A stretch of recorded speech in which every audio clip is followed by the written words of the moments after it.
Jamaah, oh jamaah. Alhamdulillah. Masya Allah, buat jamaah yang baru bergabung hari ini kita sedang membahas tema ilmu sebelum menikah. Masya Allah, Ustaz Maulana, seneng banget tadi temen aku udah kabar bahagia ya, one step closer. Tapi kalau memang ada yang seperti itu kan kita harus bantu. Iya, betul. Minimal kita kasih arahan. Masya Allah. Tapi aku juga khawatir nih Ustadz. Aku takutnya temen aku tuh nikah tuh karena ikut-ikutan aja sama teman-teman yang lainnya. Perlombaan gitu loh, ajang perlombaan. Nah itu gimana ya Ustadz Maulana? Gimana kalau misalnya kita menikah hanya sekedar mengikuti hawa nafsu aja, mengikuti dan tren tidak, gitu? Betul, dan tidak memiliki ilmu tentang pernikahan. Apakah boleh Ustadz Maulana? Silakan menjelaskannya Guru. Izin Habib dan Ustaz Sam. Kepada semua jamaah Islam itu dari manapun berada, ya lagi nonton, dengarkan baik-baik. Nikah itu tidak boleh dipaksakan. Nikah itu tidak boleh dimain-mainkan. Nikah itu tidak boleh hanya sekedar, mohon maaf, libatkan keluarga. Ibadah. Umumkan. Ajak. Karena ada 3 hukum di situ. Hukum agama, hukum adat, dan ada hukum negara. Iya bisa saja aja hukum agama sah, tapi tidak diumumin. Tidak di hukum negara. Namanya apa tuh? Nikah siri. Nikah siri. Tuh, coba. Bisa-bisa aja. Tapi kan di sini ada adat kita. Cobalah muliakan orang-orang yang bisa dimuliakan, orang tua kita. Mintalah keridaannya. Muliakanlah tetangga. Apa sih? Takutnya jadi fitnah. Umumkan aja. Terus tidak dicatat dan sebagainya. Ikut-ikut tren aja. Aku udah pernah nikah loh sama dia. Kapan? Coba. Nggak enak kan? Dari sinilah belajar bahwa pernikahan itu harus betul-betul disiapkan, dihitbah. Oh, kalau perlu ta'aruf dulu, baru dihitbah, kemudian nikah. Aduh, resepsi. Kayak Ustaz pengen nih. Iya. Amin. Jadi gitu. Mohon maaf, hukum menikah bisa jadi haram bagi orang yang tidak ada kemampuan dan bisa menyebabkan bahaya. Bisa jadi wajib jika sudah tidak tahan lagi dan dia punya kemampuan. Bisa jadi sunnah kalau dia mampu, silahkan menikah. Sunnah. Tapi bisa jadi makruh kalau dia ada kemampuan, tidak ada keinginan. Bisa jadi hukum menikah itu kalau ditanya bagaimana hukumnya, bagaimana statusnya, maka tidak boleh dipermainkan. Nikah talak rujuk. Dan harus disiapkan karena ini ada bentuk kemuliaan karena ibadah. Harus dipelajari, harus punya ilmu, harus punya bekal. Karena kenapa? Ini adalah bentuk kemuliaan, memuliakan, memperbaiki keturunan. Maaf ya, menikah itu akan melahirkan keturunan. Mungkin Anda mempermainkan, tapi kasihan generasi berikutnya. Jadi hati-hati. Maka bisa jadi hukumnya jadi haram jikalau dipermainkan. Atau apalagi, mohon maaf, merusak nasab. Apalagi, maaf, astagfirullahaladzim, terpaksa atau dipaksa. Ini kembali lagi. Akan jadi baik jikalau kita mempersiapkan. Mohon maaf ya, bukan saya menghalang-halangi. Tapi sebaiknya dipersiapkan sematang-matangnya. Iya, disiapkan sematang-matangnya. Tapi gini, tapi jangan juga dipersulit.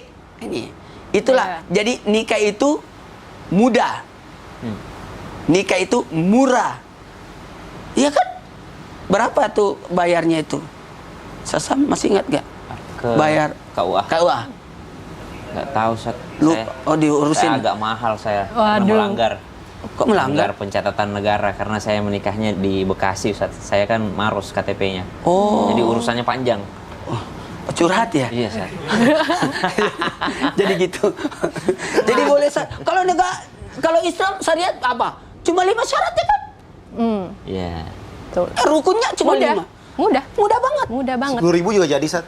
Iya ya? Iya. Ada yang malah maharnya sendal. 10.000 jadi maharnya. Cincin ini Boleh jadi, mahar. Wah. Gue bilang tuh nikah hantar Zui Zahabil Mahri. Aduh, bahaya nih. Dan. Atau Den, Masya Sat. Allah. Masya Allah, jadi perlu dipikirkan secara matang-matang ya. Tapi terlalu kelamaan dipikirin juga nggak baik ya. Ujung-ujungnya nggak nikah-nikah jadinya. Masya Allah. Kayaknya aku Gimana kena dong? Bib. Nah maka dari itu solusinya adalah. Saya nggak komentar, Nusat. Nah iya, jadi solusinya adalah lebih baik buat perjanjian pranikah. Nah gitu, jadi biar aman aman kan pikirannya. Nah, aku mau tanya nih sama Ustadz Syam. Nah, dalam pembuatan perjanjian pranikah ini apa diperlukan saksi kah atau bagaimana? Dan saksinya itu boleh tahu nggak isi perjanjian pranikahnya itu apa-apa aja? Silakan guru penjelasan. Bismillahirrahmanirrahim. Tabe Maulana Betari Ayu serta guru-guru kami yang dimuliakan Allah Subhanahu wa taala. Jadi segala sesuatu itu sebenarnya membutuhkan saksi gitu ya. Selama akad nikah pun ada saksi. Saksi yang tercatat sama saksi yang tidak tercatat. Saksi yang tercatat ada 2 orang itu ya, satu dari pihak laki-laki, satu dari pihak perempuan. Tapi yang tidak tercatat banyak, semua yang hadir dalam acara akdun nikah itu semuanya adalah saksi sebenarnya, tapi tidak tercatat. Sama dengan perjanjian pranikah, ada yang tercatat sebagai saksinya, ada yang mencatatkannya, karena dalam Al-Quran disebutkan ba'da an aqula a'udzu billahi minasyaitonir rajim. Ya ayyuhalladzina amanu idza tadayantum bidainin ila ajalin musamma faktubuh wal yaktub bainakum katibun bil adl. Ayat tentang mencatat ini, tentang kwitansi, tentang daripada apa yang harus dicatat, dihitung, itu adalah ayat terpanjang dalam Al-Quran. Jadi bukan hanya berurusan tentang hutang piutang saja, tapi berurusan dengan segala jenis pencatatan. Subhanallah. Maka syarat daripada perjanjian pranikah tadi termasuk diantaranya ada saksi yang melihat, dan ada, kalau perjanjian kira-kira ditulis atau enggak? Biasanya ditulis, subhanallah. Dan ada yang mencatatkan daripada perjanjian tersebut, hitam di atas putih. Kemudian apa lagi? Kalau berurusan dengan perhartaan, biasanya juga melibatkan notaris. Dan juga karena kita beragama Islam, maka melibatkan juga kantor urusan agama. Kenapa? Siapa tahu ada syaratnya tidak sesuai dengan syariat agama. Subhanallah. Jadi ada kantor urusan agama sebagai saksi, ada notaris sebagai penulis dan saksi juga, ada keluarga juga, karena perjanjian pranikah tidak melulu tentang mereka berdua. Ada perjanjian pranikah yang berhubungan dengan orang tuanya. Ada. Misal seorang wanita mengatakan, saya bersedia dipinang dan dinikahi olehmu, tapi selama ibu saya masih hidup, saya tidak mau keluar dari rumah ini atau berada jauh dari ibu saya. Misalnya, saya tidak bisa ikut engkau keluar kota kalau engkau dinas. Saya mau perjanjian, saya tidak ikut denganmu keluar kota karena saya mesti merawat ibu saya yang sudah stroke. Misalnya, ibu saya yang tidak bisa bergerak, misalnya seperti itu. Maka melibatkan banyak orang. Jadi perjanjian pranikah itu tidak melulu tentang mereka berdua saja, dan tidak melulu tentang harta saja. Misal ada seorang anak, saya menikah, ayah, ibu, saya mau menikah karena saya mau berhenti kuliah misalnya. Kata orang tua yang tidak, setelah kau menikah justru suamimu yang biaya kuliahmu misalnya. Dan itu melibatkan orang tua juga. Jadi perjanjian pranikah bukan hanya tentang berdua, seorang suami dan istri, tapi juga melibatkan orang lain. Kalau sudah melibatkan orang lain, berarti ada saksinya. Bolehkah orang lain tahu isi perjanjian pranikah? Tentu saja boleh. Sebagai apa? Sebagai saksi yang tidak tercatat tadi. Tapi siapa saja yang perlu dilibatkan? Ada notaris kalau urusan harta, dan yang lebih penting lagi adalah kantor urusan agama yang bisa mengesahkan daripada perjanjian pranikah. Ternyata perjanjian pranikahnya jauh dari syariat Islam. Subhanallah. Misal ada seorang wanita mengatakan, saya mau menjadi istrimu, tapi setelah menikah saya tidak mau pakai hijab misalnya. Subhanallah. Jauh daripada syariat Islam. Jadi seorang suami boleh tidak setuju dengan perjanjian pranikah tersebut. Atau seorang suami, jangan, saya mau menikah denganmu, saya mau masuk Islam, saya dia non muslim misalnya, saya masuk Islam, tapi setelah menikah saya tidak mau sholat. Subhanallah, akhirnya jauh daripada syariat Islam. Saya tidak mau menafkahimu, ya ini jauh dari syariat Islam. Maka penting ada kantor urusan agama yang terlibat di dalamnya. Wallahu ta'ala alam. Masya Allah, jadi menarik banget ya dalam pembuatan perjanjian pranikah itu sangat fleksibel sekali. Jadi tiap poinnya itu bisa didiskusikan bersama. Iya. Saya pikir cuma udah tanda tangan aja gitu, tapi poin-poinnya nggak tahu gitu. Itu justru yang nggak boleh ya. Itu biasanya kalau udah cinta buta. Aduh. Iya. Bucin Bucin, dong. udah Kalau bucin Ustaz Sam duluan ada sebelum perjanjian nikah. pranikah? Tidak ada, Ustaz. Tidak ada. Tidak ada. Karena langsung ya. Karena langsung, Ustaz. Masya Allah, sudah percaya gitu ya. Aduh, Masya Allah, jadi menarik banget nih pembahasan tema kita pagi hari ini. Dan sampai saking menariknya nih ya, banyak banget pertanyaan dari jamaah Islam itu indah yang udah masuk ke sosial media Islam itu indah. Maka dari itu kita langsung aja yuk masuk ke segmen Tanya Dong Ustadz. Kami semua tanya dong Ustaz. Langsung aja kita ke pertanyaan yang pertama dari hamba Allah. Bismillahirrahmanirrahim. Ustadz, Assalamualaikum. Waalaikumsalam warahmatullahi wabarakatuh. Ustadz, saya sudah menikah 13 tahun. Alhamdulillah saya diberi ujian dengan memiliki hutang piutang suami dan keluarganya yang udah ada sebelum menikah, yang tak kunjung selesai-selesai. Sampai-sampai rasanya saya ingin mengakhiri pernikahan ini karena capek. Apa yang harus saya lakukan, Ustadz? Aduh, kalau kayak gitu bagaimana ya Ustadz Syam? Silakan.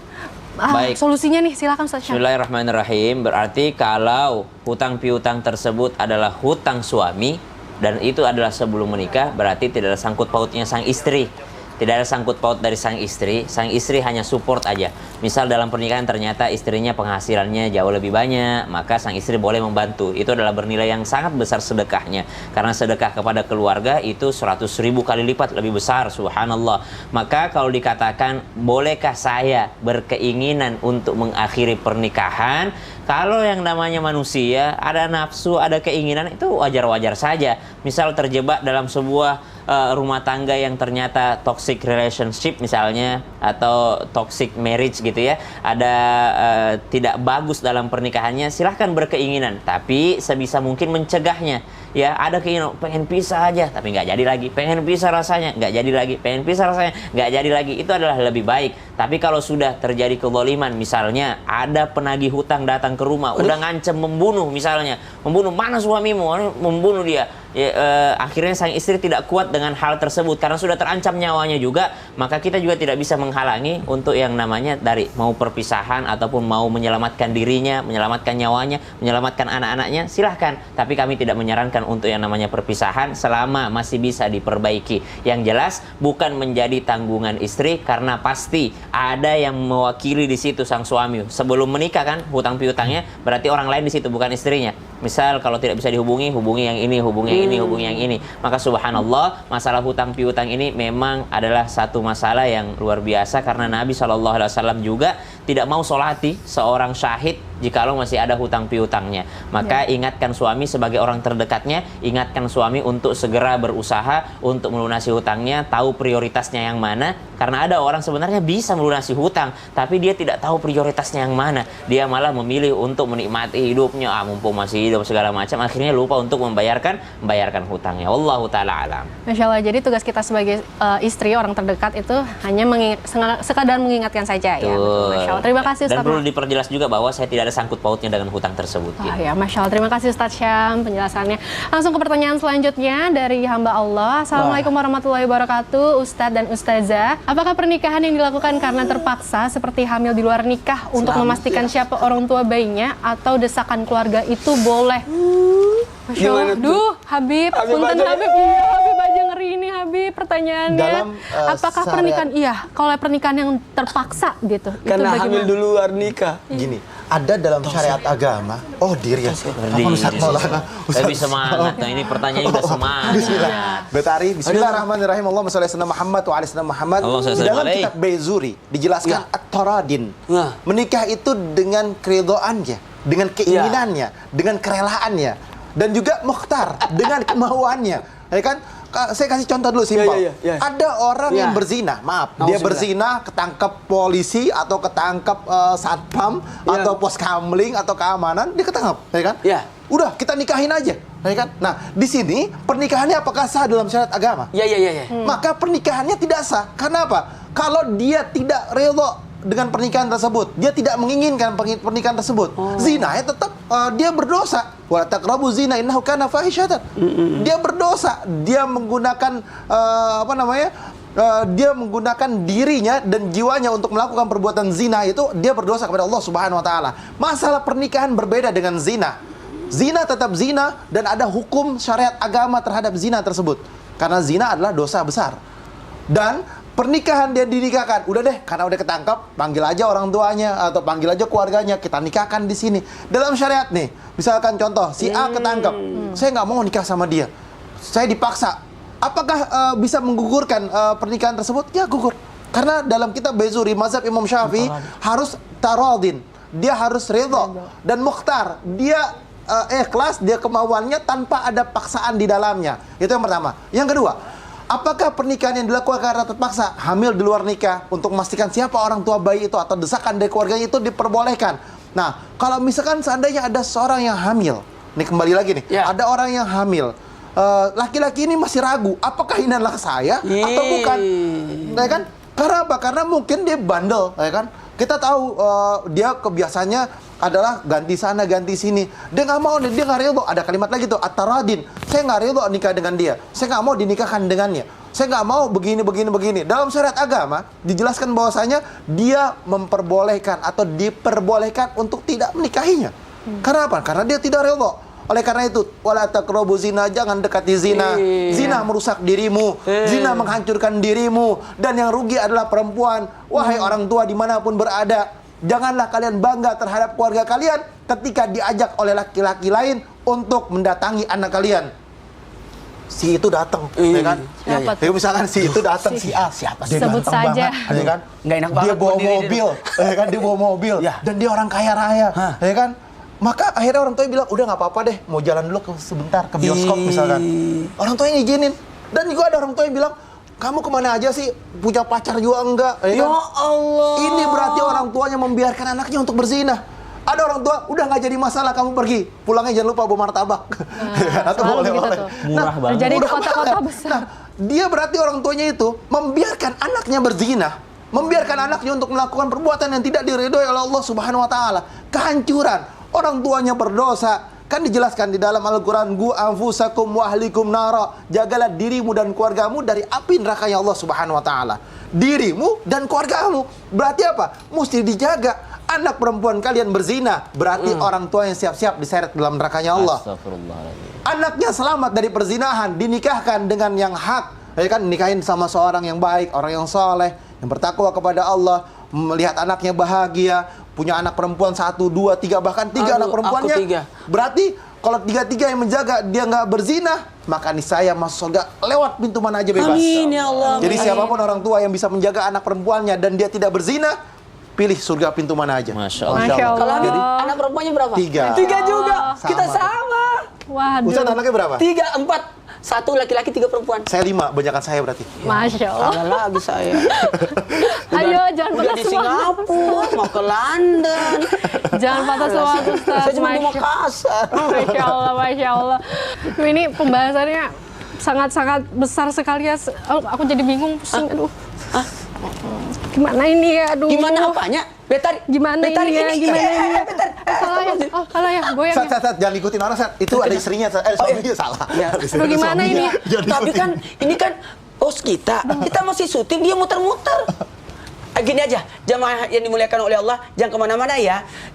Tetap Ini- Islam ini- tidak. Jamaah, oh jamaah. Alhamdulillah. Alhamdulillah. Ada apa sih Betari? Subhanallah.